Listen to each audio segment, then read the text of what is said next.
Seja bem-vindo a mais um estudo do canal Clamando no Deserto. Você também está convidado para participar conosco no WhatsApp, no Telegram, no Spotify e no canal clamandonodeserto.com.br, blog, né?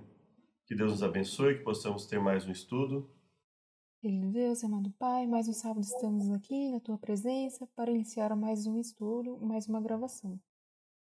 Teu Espírito venha nos ajudar a entendermos mais a Tua mensagem, também sermos claros nesse estudo, para que as pessoas que estarão ouvindo e vendo esse vídeo, elas possam também ter o desejo de despertar para as coisas celestiais. Fica conosco, abençoe a cada um de nós, e te peço e agradeço em nome de Jesus, amém.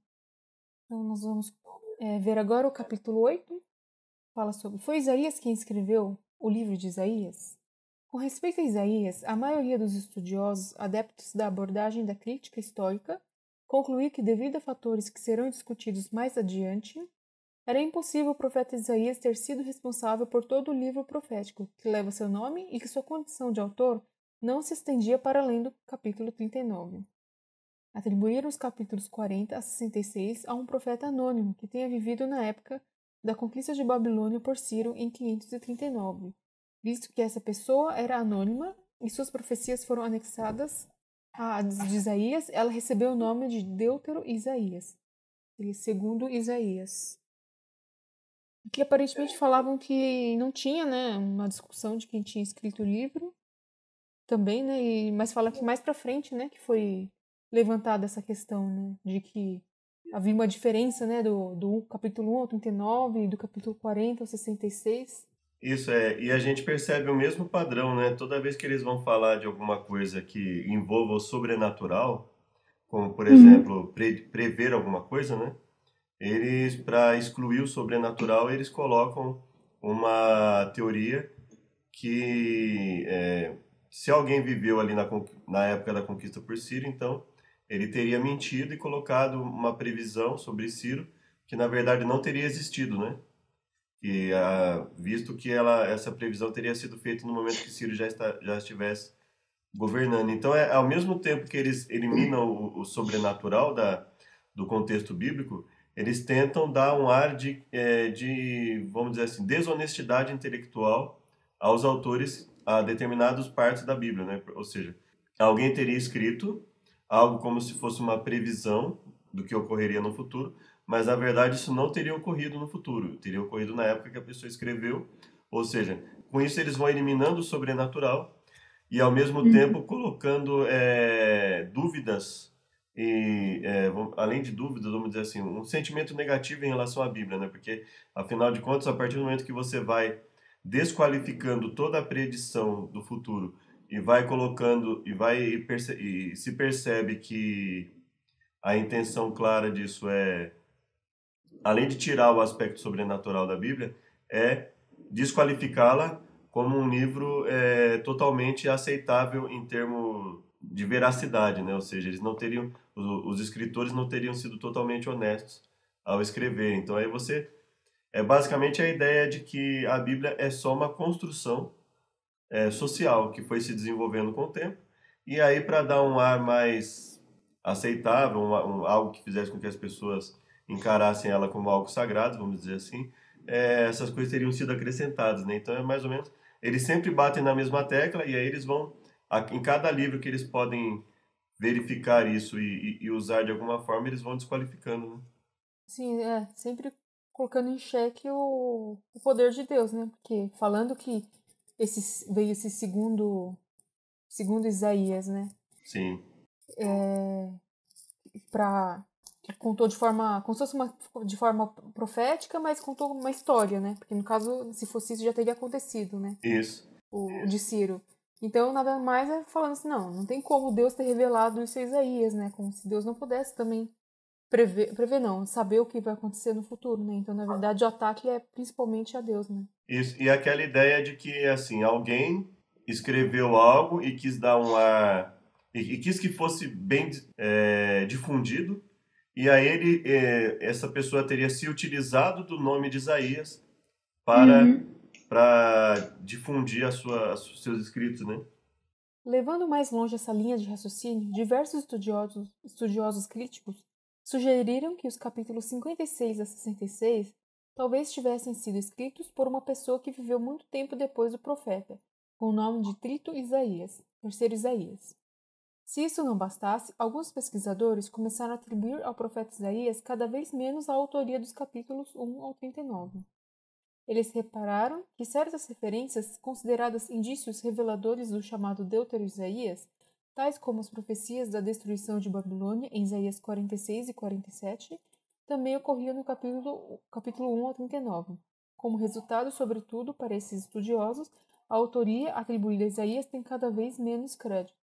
Aqui eles já estão duvidando até dos capítulos 1 ao 39, né? Que a princípio ainda seriam dele, né? De Isaías mesmo. E aí, o mais interessante é que, assim, ao invés de se levantar uma dúvida sobre a teoria, porque, por exemplo, se você encontra profecias a uma parte em que já era atribuída a Isaías,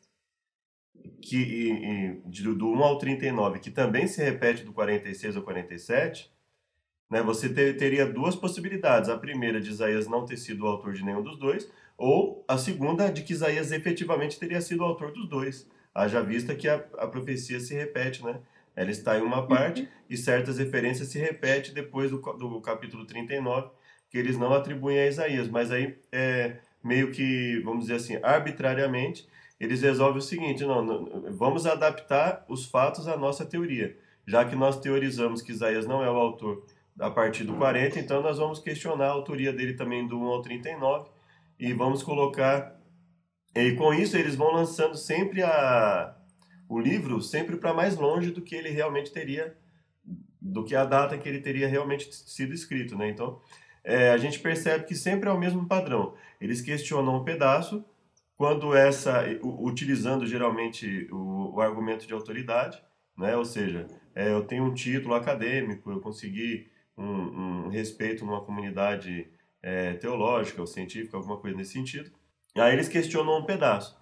No momento em que esse questionamento ganha força, eles ampliam esse questionamento para outras partes, até desqualificar por completo o que eles querem, o que eles não querem que seja aceito, né? Então, a gente percebe que é sempre o mesmo padrão, e um padrão bastante planejado, vamos dizer assim, né? Planeja, faz um planejamento, vai lá, lança a dúvida. No momento que essa dúvida ganha força, aí, opa, abriu um espaço, abriu uma brecha, então eles vão ampliando o questionamento até que, basicamente, e se não houvesse ninguém questionando, eles iam ampliar isso de modo que, se não houvesse questionamento nas últimas décadas, possivelmente a Bíblia, no mundo acadêmico, seria tratada como algo pueril, algo assim, totalmente mentiroso, desqualificado, né? Objeções à autoria de Isaías. Quanto às objeções contra Isaías como autor?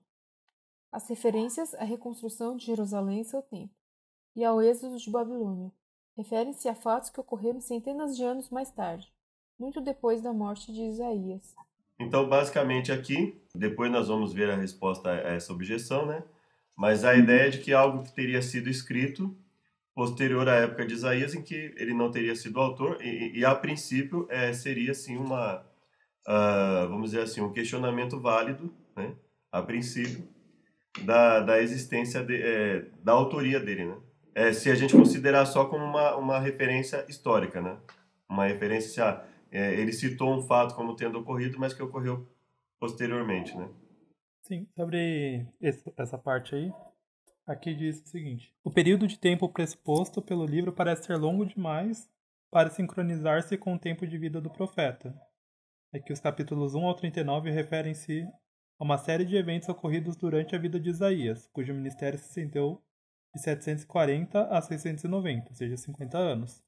Por exemplo, a guerra sírio-fenícia, a conquista de Asdod e o ataque de Senaqueribe, a Judá, em 701.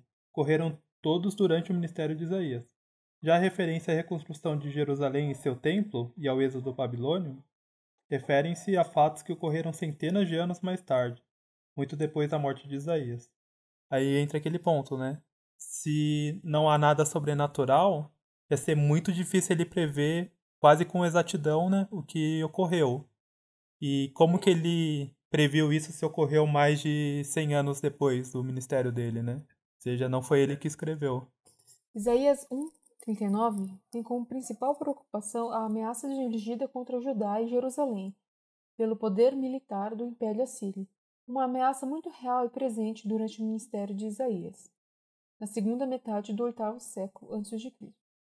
Nos últimos capítulos, porém, a ameaça assíria se desloca para o passado, e o foco de interesse passa a ser o resgate divino do povo de Israel e o retorno deles do exílio à sua terra, depois que Ciro derrotasse Babilônia em 539 a.C.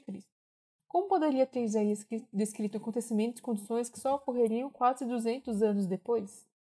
É o que você estava falando, né? Então, assim, não teria como se fosse, né, Isaías ter escrito depois. Então, por isso que eles colocam como se fosse outra pessoa e não como Isaías tendo previsto, né? Exatamente, é verdade. Porque na teoria é mais fácil, né? Você escrever depois que algo acontece do que prever algo, né? Isso, e aí lança por terra não só a autoria, como a própria credibilidade, né? Porque uma pessoa que se dispusesse a fazer isso e usar desse tipo de artifício não deveria ser aceita, né? Então eles desqualificam e fazem com que as pessoas tenham uma certa repulsa, né? Por qualquer coisa relacionada à profecia. Uma terceira objeção tem que ver com o vocabulário e o estilo diferente entre as duas seções do livro. Palavras como ai e julgamento, comuns no capítulo 1 a 39, quase não figuram nos capítulos 40 a 66. Além disso, termos como cântico de alegria e clamar, característico dos capítulos 40 a 66, quase não aparecem nos capítulos 1 ao 39. Quanto ao estilo, os capítulos 1 e 39 incluem narrativa histórica, a maior parte de Isaías 7, 36 e 39, e ação simbólica profética, Isaías 20, enquanto os capítulos 40 a 66 se compõem quase que exclusivamente de profecia poética. Aí tá falando sobre a diferença, né, entre o estilo literário de Isaías 1 a 39 e depois o 40 a 66. Como que ele segue o mesmo estilo em uma parte e depois muda completamente, né? Como se fosse também duas pessoas diferentes. Exato. E assim, basicamente ele impõe uma premissa que seria o quê? Isaías teria sentado num dia e começado a escrever e só parado de escrever quando ele terminou o livro, né? Mais ou menos assim, né? Vamos dizer assim, vou escrever um capítulo por dia e durante 66... E na verdade a gente sabe que não foi assim, né? A gente sabe que a escrita foi sendo feita no decorrer da vida dele, né? Então a gente percebe que as afirmações, as objeções, elas são frágeis, né? Elas meio que impõem um pensamento, elas não demonstram a validade da teoria. É por isso que a gente tem que se cuidar muito com a questão do argumento de autoridade, né? Ah, eu vou usar uma autoridade em tal área para comentar alguma coisa, que basicamente assim, ele coloca a opinião dele e fala assim, não, se mudou o estilo, eu vou considerar que simplesmente é outra pessoa, não vou considerar que a pessoa que houve um intervalo, né, entre a escrita de uma parte e a escrita de outra parte, né, não vou considerar nada disso, simplesmente vou desqualificar o autor, né, e a gente percebe que, assim, existe um grande preconceito, né. Qual é o preconceito? É o conceito pré-definido de que a Bíblia é um livro comum, não existe o sobrenatural, e, portanto, ela é apenas o desenvolvimento religioso do povo judeu, em parte, né? E baseado nisso nós vamos adaptar a um contexto não sobrenatural todo e qualquer termo na Bíblia. E a partir disso eles desenvolvem a teoria, né? Então, na verdade, assim, eles criam um ciclo vicioso, né? E um círculo vicioso, vamos dizer assim. E aí eles vão desenvolvendo as teorias e depois adaptando toda e qualquer observação que eles queiram a desqualificar. A intenção a gente percebe que é sempre desqualificar. E quando a gente vai olhar na verdade, a gente vê que assim, raramente os argumentos são fortes o suficiente para lançar realmente uma dúvida em quem, não digo nem quem não seja cristão, mas assim, em quem queira realmente aprender e se pergunte, né, por que uma pessoa questiona, né? Como é que uma pessoa questiona a autoria de um livro, desqualifica um autor com bases tão frágeis, né? Então a gente tem que tomar muito cuidado. Não sei, acho que parte do livro que eu li, que eu acho que tem uma distância de 50 anos, né? Entre toda a escrita ali. Então, não foi assim, alguém que vai escrever um livro e às vezes demora 1 ou 2 anos e foca assim, eu vou escrever livros sobre tal assunto, né? É tipo assim, é um compilado de várias coisas que Isaías foi escrevendo. Então, Então, à medida que Deus, no decorrer do seu ministério, Deus foi revelando e determinando que ele escrevesse, ele foi escrevendo, né? Uma última objeção, considerada intransponível na mente de muitos estudiosos críticos, é o fato de Ciro da Pérsia ser mencionado pelo nome 2 vezes na seção do livro conhecida como Deutero-Isaías. Está em Isaías 44, 28 e 45, 1. Visto que Isaías morreu provavelmente por volta de 690 a.C., e Ciro só viria a nascer por volta de 580 a.C., 100 anos mais tarde, e só se tornaria líder destacado muitos anos depois, pesquisadores críticos asseguram que o profeta Isaías não podia ter mencionado Ciro pelo nome, como ungido pelo Senhor, para derrotar a Babilônia e restaurar o povo de Deus à sua própria terra. Que assim, quem não acredita que Deus possa ter previsto, realmente é impossível, né? Ter citado mesmo o nome de Ciro. Isso, assim, então, quer dizer, só é considerada, veja que, assim, é considerado intransponível na mente de estudiosos que não admitam a existência do sobrenatural, né? Então, quer dizer, se ele já leu um livro determinando que tudo que tiver referente ao sobrenatural ele não vai aceitar, então, não é uma questão de que, eles têm um estudo melhor, conseguiram desenvolver premissas melhores, né? Eles simplesmente impuseram uma premissa e através dela eles vão rejeitando o que eles quiserem, né? Porque se a gente pensa na existência do sobrenatural e numa capacidade de se prever o que vai acontecer, então não é nada que essa afirmação de qualquer estudioso ela não vai inviabilizar, né? Ela não vai tirar a validade do livro, seja de Isaías, seja de Daniel, né? Então a gente percebe o mesmo padrão que a gente viu nos outros questionamentos, né?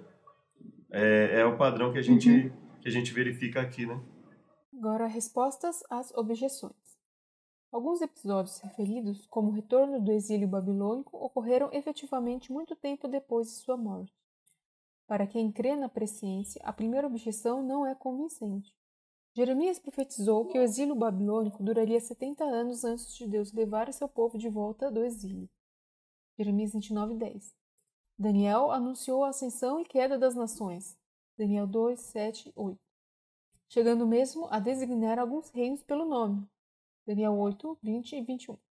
E Jesus predisse que o templo seria destruído tão completamente que não ficaria pedra sobre pedra. Mateus 24, 2. O próprio Isaías, falando por revelação profética, previu certas coisas que só aconteceriam muito tempo depois de sua morte. Aqui a gente percebe que a afirmação é só um chamariz. Na verdade, assim, é abrir uma brecha para se questionar a Bíblia como um todo, né? Então você vê que, assim, se você anular todo esse conteúdo bíblico, você anula toda e qualquer referência que possa, toda e qualquer discussão sobre Jesus ser ou não o Messias bíblico, né? Você acaba com tudo. Então, se você anula o aspecto sobrenatural da Bíblia, você não tem como aceitar Jesus como o Messias prometido, você não tem como aceitar consequentemente, você já elimina pelo menos 27 livros, né? E aí os outros 39 você vai com esse tipo de comparação, né? Tudo que soar como uma previsão ou uma ação sobrenatural, e aí você vai lá para a lei, no Pentateuco, né? Na Torá. Toda a intervenção sobrenatural de Deus, ela passa a ser anulada, então assim, é só assim. Aconteceu algo e o povo foi lá e posteriormente exagerou, né? Então eles encaram a Bíblia como assim, um exagero de acontecimentos, né? Eventos que teriam acontecido de alguma forma, mas que foram exagerados ou inventados de alguma, né, através de previsão, esse tipo de coisa. O que eles tentam transformar em algo científico, algo que basicamente é uma questão de fé. Ou seja, se você acredita que Deus existe e que ele é presciente, você não vai ter problema nenhum em aceitar as previsões. Se você não aceita, aí você não vai aceitar, evidentemente, nenhuma dessas previsões, né? Sim. Aí a Bíblia fica mais como um arquivo histórico, talvez. Um arquivo histórico, vamos dizer assim, com pouca confiabilidade, né? Que não se pode confiar, porque tem tanta coisa lá que os caras inventaram, vamos dizer assim, né? Para quem... tem tanta coisa inventada lá que é melhor a gente não dar crédito para esse livro, né? Não se deve, porém, achar estranho que Isaías tenha abordado conceitos e temas diferentes durante um longo ministério de aproximadamente 50 anos. Não se deve supor que ele tenha limitado sua pregação a um único foco. Para os que enfatizam que o exílio e o retorno faziam parte de um futuro ainda obscuro no tempo de Isaías, e para os que questionam como poderia o profeta descrever essas questões. Convém notar que os primeiros capítulos de Isaías prevêem o perigo futuro em relação à Babilônia, colocando os babilônios em primeiro lugar na seção dos oráculos contra as nações, Isaías 13 e 23, e concluindo toda a seção dos capítulos, do 1 ao 39, com uma advertência contra o exílio iminente, Isaías 39, dos 6 ao 7. Isaías mostra dessa forma reconhecer que os babilônios constituiriam, em última análise, maior ameaça ao povo de Deus do que os assírios, que predominam nos capítulos 1 ao 39.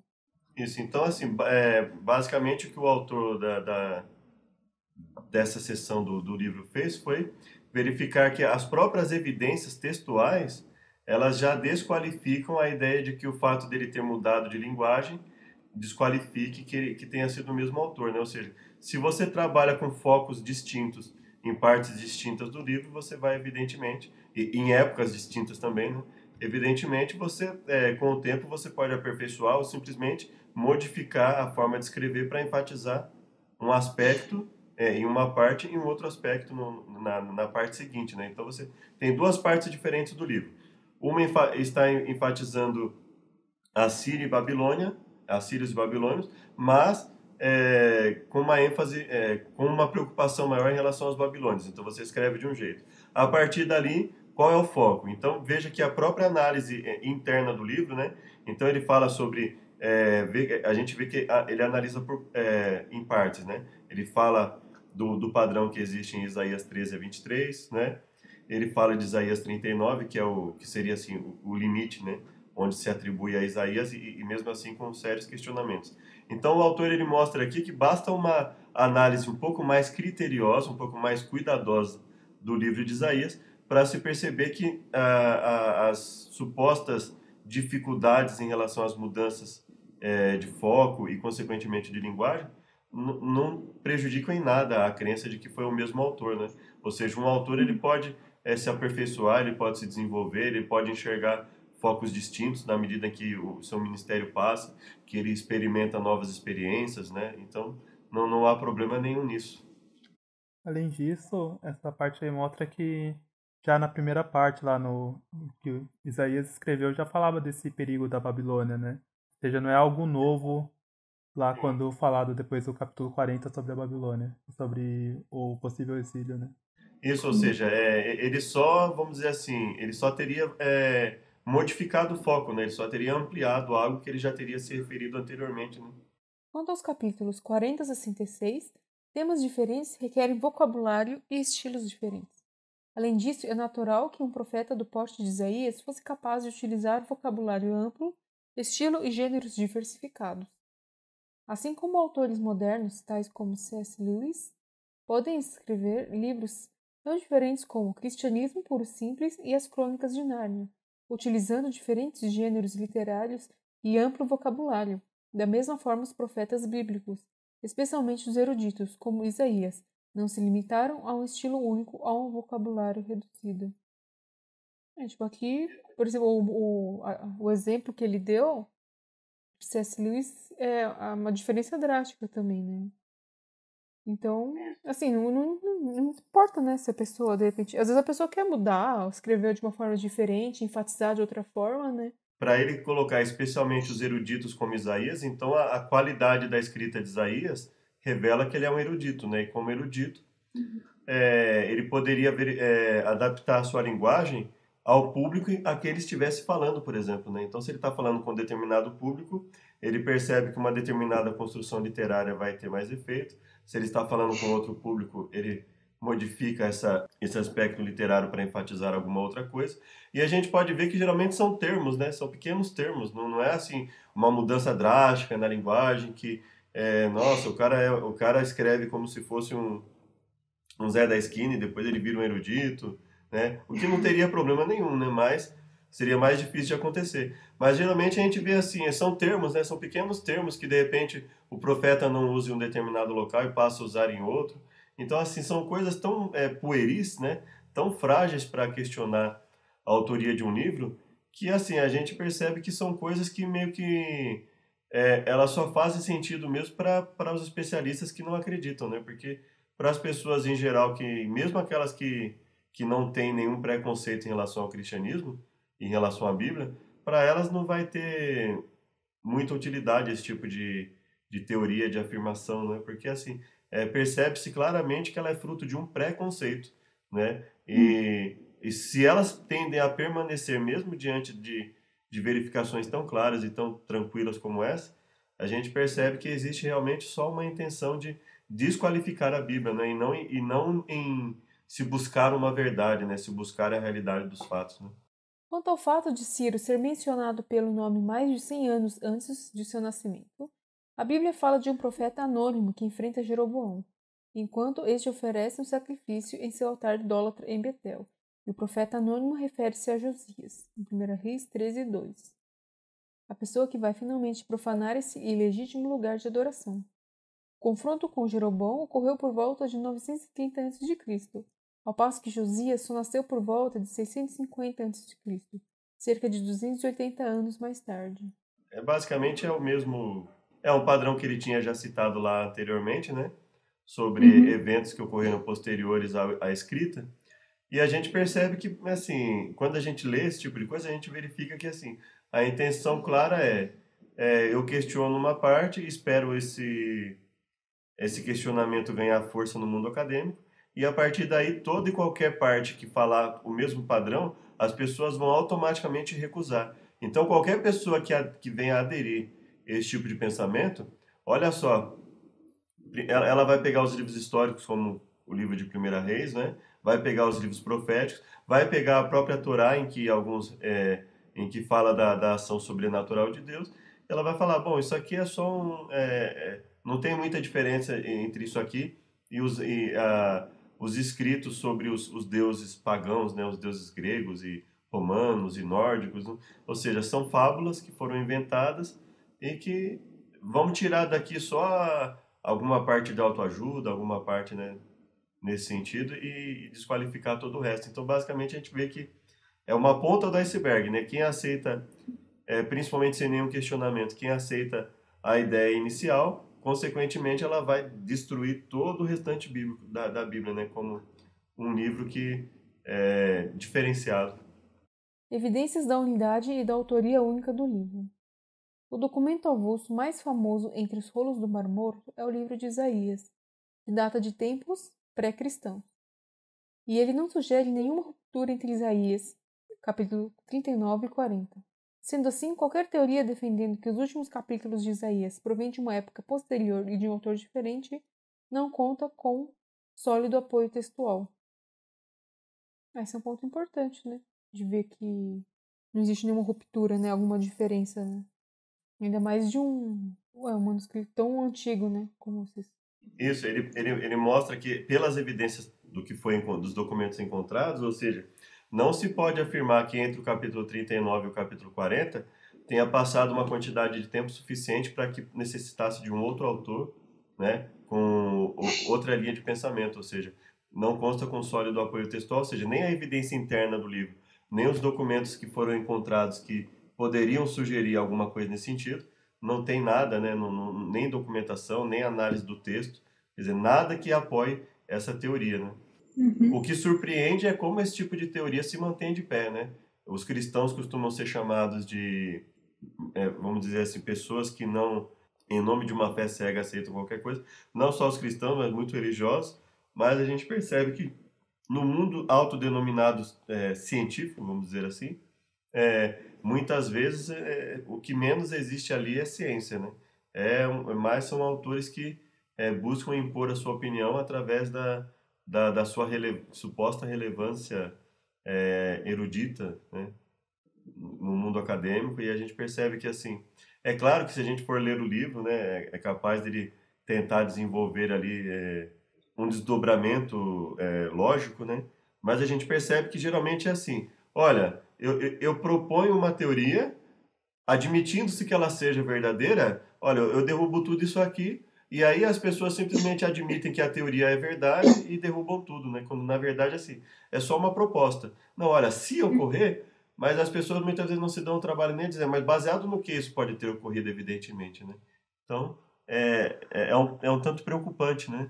Esse tipo de análise. É claro que, assim, se a gente for pegar livros, a gente vai precisar analisar cada parte da teoria e verificar, mas como o ônus da prova é de quem acusa, quem tem que provar alguma coisa é quem acusa, então a gente fica aguardando que eles apresentem algo que realmente possa justificar esse tipo de descrença, né, em relação à autoria do livro. Ambas as partes de Isaías, que é do capítulo 1, 39 e do 40 ao 66, apresentam alguns aspectos em comum, uma quantidade extraordinária dos mesmos atributos exclusivos de Deus, designações específicas para o povo judeu, as mesmas fórmulas proféticas especiais, palavras semelhantes de consolação e de repreensão, expressões semelhantes sobre o futuro de Sião e de Jerusalém e sobre o novo ajuntamento dos exilados, as mesmas formas para exprimir alegria e contentamento, fracasso e destruição. Tudo isso aponta para uma inteligência comum e única. Esse ponto é interessante ver que tem muitos aspectos que é bem comum entre as duas partes e os críticos não consideram, né? E uma ou duas palavras que é diferente já é uma grande base para... uma prova de que Isaías... É mais ou menos como se fosse assim, né? O José resolve tirar a barba, aí chega lá pra ver a Camila, não, você não é o José. Mas sou eu, o cabelo tá igual, a roupa que eu saí de casa é a mesma, a voz é a mesma, ó o meu celular, né? Ó a minha identidade, né? Ó, a gente casou tal data, não, mas tá sem barba, não é o José, então... exatamente. É mais ou menos nesse sentido, né? Então, assim, tem uma série, como o José colocou, e você colocou também, né, Camila? Tem uma série de coisas que apontam claramente para uma mesma autoria, né? Apontam para uma singularidade no livro, quer dizer, uma erudição. E aí o profeta resolve usar palavras distintas, né? Dar uma diferenciada em uma determinada parte aqui, outra ali do livro.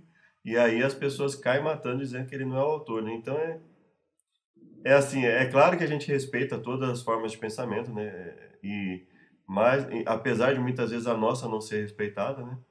Mas a gente percebe que não tanto que os autores geralmente eles não gastam tanto tempo para comentar desse assunto. E assim, é claro que assim, se a gente for tratar especificamente desse tipo de assunto de uma forma mais aprofundada, a gente precisaria analisar com mais calma. Mas, assim, se a gente considerar única e exclusivamente as acusações que foram apontadas, elas não são, elas são bem uma análise cuidadosa, né? Porque é lógico que o autor, para ele verificar tudo isso, ele teve que fazer uma análise cuidadosa do livro, né? Verificar os padrões, ponto por ponto, né?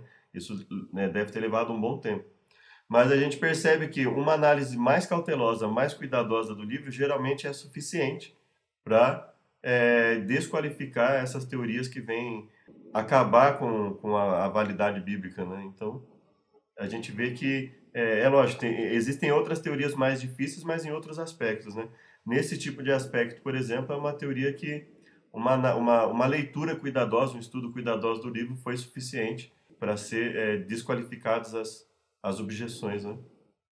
Muitos recursos poderiam ser catalogados, mas um que vale salientar é o emprego da expressão o Santo de Israel para referir-se a Deus. Embora a expressão seja usada apenas 31 vezes no Antigo Testamento, como um todo, 25 desses casos encontram-se em Isaías, o livro que torna uma espécie de característica distintiva do livro. Curiosamente, essas 25 ocorrências são distribuídas quase uniformemente entre as porções do livro consideradas provenientes de diferentes autores, com 12 ocorrências nos capítulos 1 a 39 e 13 nos capítulos 40 a 66. Essa expressão distintiva serve, portanto, para integrar todo o livro. Então, se aquelas duas palavras lá eram uma prova de que Isaías foi escrito, né, por pessoas diferentes, o livro, então isso aqui é uma prova de que foi escrito pela mesma pessoa, né? Porque, olha, 25 da expressão Santo de Israel foi escrito só em Isaías, né? Do 31 do Antigo Testamento. E tá praticamente metade, né? Isso, e ajuda tanto a enxergar que foi o mesmo autor, como enxergar que ele resolveu fazer uma mudança no estilo, porque em 39 capítulos ele usa 12 vezes, né? E em 27 capítulos ele usa mais vezes. Então, ou seja, ele resolveu enfatizar essa expressão Santo de Israel um pouco mais nos capítulos 40 a 66, mas uma quantidade, uma mudança, vamos dizer assim, relativamente sutil, né?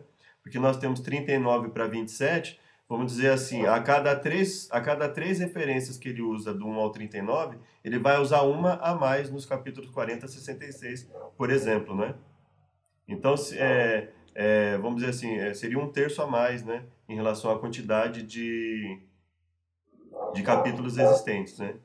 Então, a gente percebe o quê? Que é uma mudança sutil que revela que ele foi gradativamente resolvendo modificar a sua fala, né? Enfatizar um pouco mais um termo aqui ou ali, colocar um termo... Assim como ele enfatiza um pouco mais esse termo Santo de Israel do 40 ao 66, a gente percebe, ou seja, ele quis mudar um pouco mais o estilo, né? Sem que isso o desqualifique como único autor, né? Então, ou seja, para um erudito, para uma pessoa que está habituada a escrever, ou mesmo para uma pessoa que durante o seu ministério tenha, pela necessidade de escrever, aprendido a escrever e desenvolvido essa habilidade de escrita e análise textual, isso não seria uma surpresa para ninguém, né? Então a gente percebe assim, essa mudança do Santo Israel da primeira parte do livro que é atribuída a ele, que é até o capítulo 39, e do 40 ao 66, ele utiliza, ele aumentou um pouco a frequência nos capítulos 40 a 66, mas do mesmo termo, o que indica, ou seja, indica que ele gradativamente ele resolveu modificar, né, ou de uma vez, mas de qualquer forma que até uma parte do livro ele enfatizou uma coisa, na outra ele manteve essa ênfase, mas ampliou um pouquinho, é uma mudança sutil que permite que tenha sido o mesmo autor, mas que demonstra que ele resolveu modificar alguma coisa na escrita a partir do capítulo 40, por exemplo, para enfatizar outras coisas, para focar em alguns outros aspectos que não era o interesse inicial dos capítulos 1 ao 39. Então, quer dizer, além de integrar o livro, mostra que houve uma intenção clara de se modificar um pouco a escrita a partir de um determinado ponto do livro, né? Então, ou seja, nada que desqualifique ele como autor e uma coisa que permite enxergá-lo como um erudito que, com o domínio da língua, foi pontuando o que ele achou melhor em cada parte do livro, né? Uma terceira evidência é a tendência da comunidade israelita de atribuir mesmo os menores documentos proféticos ao profeta que o escreveu. Por exemplo, os 21 versículos que compõem a profecia de Obadias, apesar de formar um texto bem pequeno, não foram incorporados a nenhum outro livro profético, mas creditados ao próprio profeta. Quando ocorria o contrário, com uma seção de um livro profético escrita por outra pessoa que não o principal autor, como sucede com Jeremias 52, isso era devidamente notificado. Está em Jeremias 51, 64. Ou seja, o autor aqui ele está mostrando que os escritores eles eram, pelo contrário, eles eram muito... porque a gente não tem como escapar da verificação de que a intenção disso é colocar os autores bíblicos como mentirosos, né? E aí o escritor aqui na resposta ele coloca que é justamente o contrário, os escritores bíblicos eram bem honestos, né? Então, quer dizer, 21 versículos, não, mas o profeta foi Obadias, então nós vamos atribuir a ele esse escrito, né? Por menor que seja. E, Jeremias 52 lá, por exemplo, né? Então, vamos esclarecer a escrita de Jeremias 52, ou seja, demonstrando que os autores bíblicos eram bem honestos, né? Aliás, uma das características de honestidade dos autores bíblicos, que é raro de se ver, né? É o fato deles falarem tudo, né?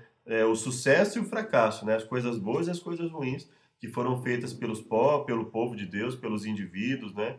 As partes difíceis de serem compreendidas, aceitas, e tudo isso foi escrito com uma honestidade ímpar, vamos dizer assim, né?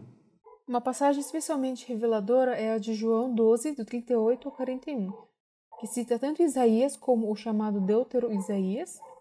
João 12, 38 cita Isaías 53, 1, enquanto João 12, 40 cita Isaías 6, 10. Ambas citações são creditadas ao próprio profeta Isaías. Fica evidente que, para os autores do Novo Testamento, Isaías era autor do livro profético, que leva seu nome, inclusive os últimos capítulos do livro, muitas vezes atribuídos a outra pessoa. Aqui são os autores, né, do Novo Testamento, citando Isaías e não falando um outro profeta, alguma coisa, mas falando realmente do próprio Isaías como autor, né, dos escritos dele. E mostrando também que nenhum opositor, mesmo naquela época, nenhum opositor que poderia ter percebido isso, nenhum opositor se baseou nesse tipo de de diferença para questionar a autoria de Isaías, né? Porque senão nós teríamos, né, nos livros seguintes esse tipo de questionamento bem fervilhando dentro do povo, né? Ou fervilhando nos povos ao redor, alguma coisa nesse sentido. O que de maneira nenhuma desqualificaria Isaías como autor também, né? É possível não só fornecer respostas adequadas às objeções dirigidas contra a autoria de Isaías, mas também estabelecer uma série de evidências a favor da unidade e da autoria única de todo o livro. Cristãos reflexivos que creem nas Escrituras e acreditam que Deus prediz o futuro por meio de seus servos, os profetas, podem continuar defendendo a posição histórica de que todo o livro de Isaías foi escrito pelo próprio Isaías. Amém, né? Graças a Deus, mais uma etapa vencida, né? E isso nos ajuda bastante, né? Não sei quanto a vocês, mas assim, isso ajuda bastante a gente a desenvolver um pensamento um pouco mais analítico da Bíblia, sem que isso venha desqualificar a Bíblia. Então, ou seja, isso é uma prova de que eu posso olhar a Bíblia, eu posso verificar as acusações que são feitas em relação à autoria do livro e outras coisas, sem me perder, sem me tornar um descrente, né? A gente pode enfrentar com certa cautela, mas a gente pode encarar de frente as objeções e buscar analisar e, dentro do possível, responder da melhor forma, né, as objeções e fortalecer a nossa fé, né? Acho que isso é o principal, né? Porque se vier qualquer uma pessoa já confrontar e tipo, desestruturar nós, já era, né? A fé não tá fundamentada. Já pensou? O cara questiona o Pentateuco, aí na hora que você acaba, não acabou ainda. Esse é só o começo. Então é claro que existem coisas na Bíblia que a gente não sabe, né? É só lá quando Deus vier que Deus vai responder de maneira satisfatória para nós. Mas aquilo que a gente sabe é suficiente para que nós possamos crer que é um livro realmente diferenciado em todos os aspectos e que merece, pelo menos, a nossa atenção com o devido respeito, né? Podemos orar então? Senhor Deus, muito obrigado por esse estudo. Muito obrigado por mais uma vez fortalecer a nossa fé. Que eu também possa fortalecer a fé de cada um que vai assistir ou ouvir esse estudo. Que possamos, Pai, ter mais forças para continuar estudando essa santa palavra e aprender mais de Ti. Meu pedido e agradecimento em nome de Jesus. Amém. Amém.